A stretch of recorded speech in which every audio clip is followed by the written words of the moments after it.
Hello and welcome to this week's YouTube video. How much detail is too much detail? Less is definitely more, and suggesting detail rather than painting it can often lead to a more expressive painting. In today's video, I thought I would show you how I painted this terrier and demonstrate that even though I left quite a lot of this dog unfinished and painted some areas very quickly, this did not detract from making it a successful painting. This is a reference photo that was used for this painting. If I was to copy everything as per the photo, the painting would have a very different feel to it. Remember, we are artists, and it is our job to interpret what we see and help the viewer see an object in the same way.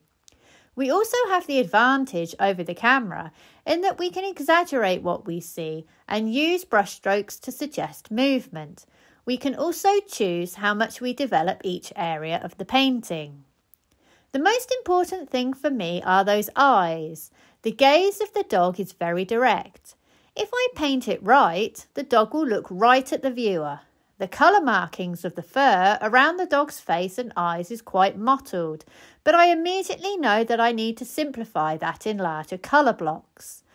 The body and the blanket are not really that important, so I'm just going to suggest them and not overpaint them. I find the position of that foot quite interesting though, and like the way the muzzle rests on his paw. I will exaggerate the shape with a bit of loose brushwork to help suggest a bit of movement, like the dog has just placed it there. I also decide to exaggerate my reds and oranges in both my blacks and browns.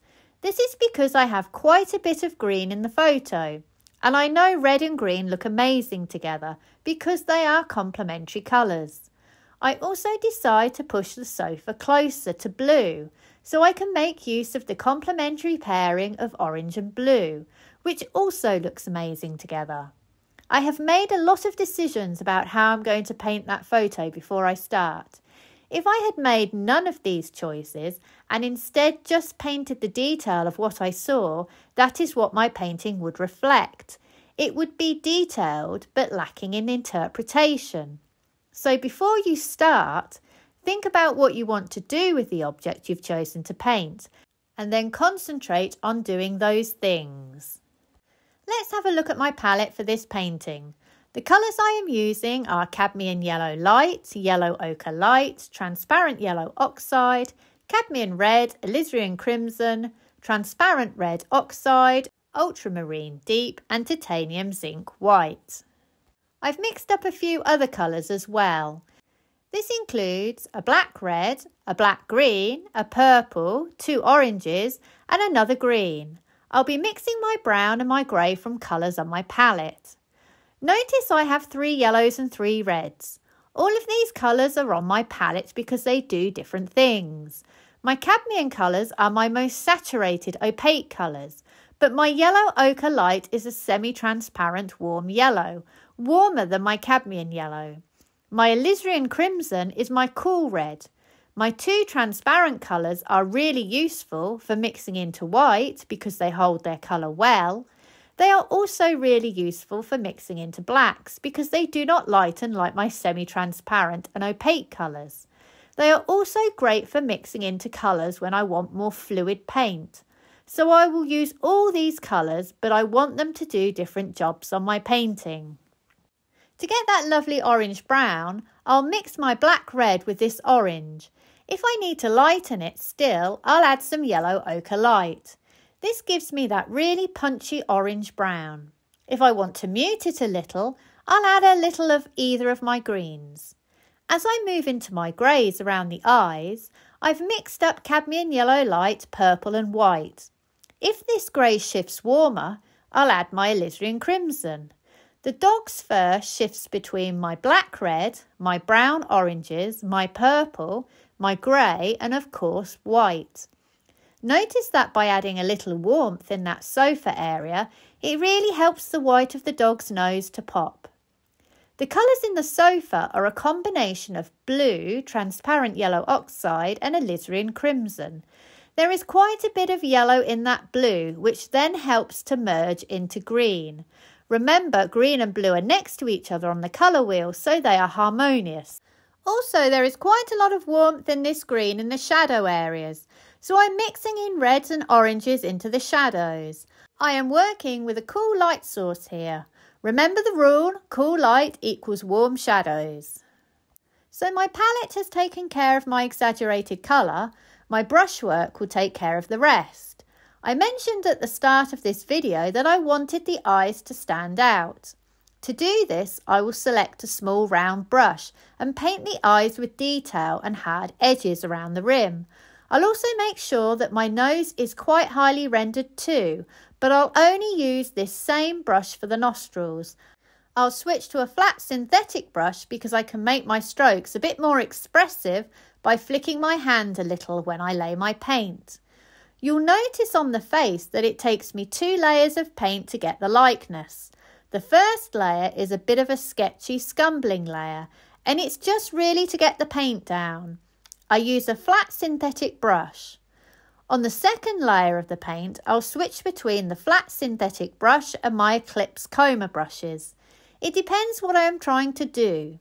Both brushes can be used expressively, but in different ways.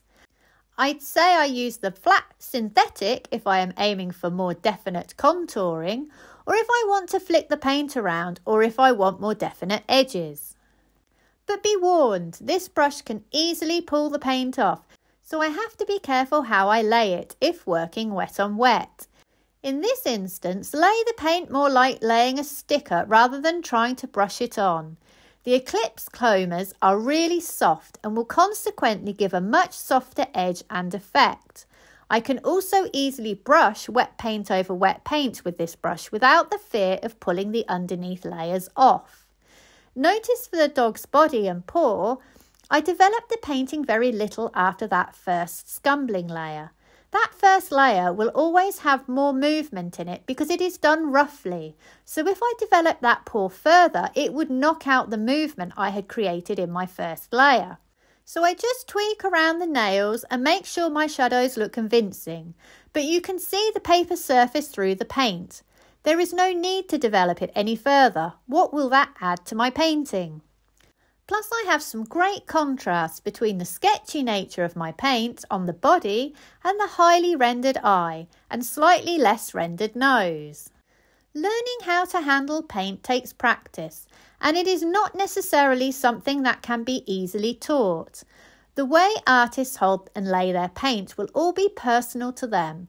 For example, as I have dyspraxia and am very heavy-handed, I have to compensate for this when handling and laying paint. My method may not work for someone else due to this fact. If you struggle with paint control, then try laying sketchy paint first and building up to thicker paint on the next layer. Also, do not use any medium as this makes the paint very slippery. Instead, if you are struggling with stiff paint, try using your transparent and semi-transparent colours. Also, do not be precious about your painting. Experiment. Do not be afraid of ruining a painting, especially if you are still learning. It is being experimental with paint that will help you learn how to handle it. I hope you have enjoyed today's video and found it useful. Please like and subscribe if you can, and check out my website sarahhallidayart.com, where you will find examples of my work and also details of online classes that I run. Thank you for watching and see you for the next one.